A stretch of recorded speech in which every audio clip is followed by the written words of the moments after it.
ఈరోజు ఇలా అవుతుందని నేను అస్సలు ఎక్స్పెక్ట్ చేయలేదు. ఇంతకీ ఏమైందో తెలియాలని వీడియో ఎండ్ వరకు చూడండి. హాయ్ అందరికీ. ఈరోజు నేనైతే చాలా ఎర్లీగా రెడీ అయిపోయి నేనైతే స్టార్ట్ అయిపోయాను. ఇంతకు ఎక్కడికి అనుకుంటున్నారా? ఆగని చెప్తాను. మన వైట్ ఫీల్డ్లోన దివ్యశ్రీ టెక్ పార్క్ అయితే వచ్చేసాను. ఎందుకంటే పాస్ట్ ఫ్యూ డేస్ నుంచి నా ల్యాప్టాప్ అయితే సరిగ్గా వర్క్ అవ్వట్లేదు. సో రీప్లేస్మెంట్ ట్రై చేశాను. ఇక్కడ రిటర్న్ చేయమని చెప్పి మెయిల్ పంపించాను. సో ఇక్కడికి వచ్చి నేనైతే రిటర్న్ చేసేసాను. ఇంకెలానో ఇవాళ ఎర్లీగా స్టార్ట్ అయ్యాను. అందుకే ఇక్కడే బ్రేక్ఫాస్ట్ కూడా కంప్లీట్ చేసుకొని రిటర్న్ అయితే అయ్యాను.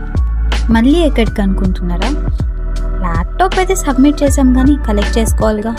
అందుకే కోర్మాంగ్లో ఆఫీస్కి అయితే వచ్చాను. యాక్చువల్లీ నాకు మెయిల్ ఆల్రెడీ వచ్చింది, 13th కలెక్ట్ చేసుకోండి అని.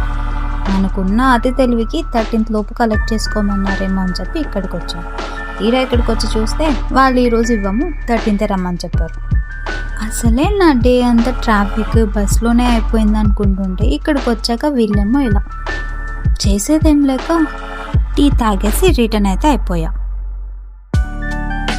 ఇదండి సంగతి. మీరు కూడా ఎవరైనా ల్యాప్టాప్ రీప్లేస్మెంట్కి రైజ్ చేస్తే నాలాగా మాత్రం అస్సలు చేయకండి. కరెక్ట్గా డేట్ చూసుకొని వెళ్ళండి.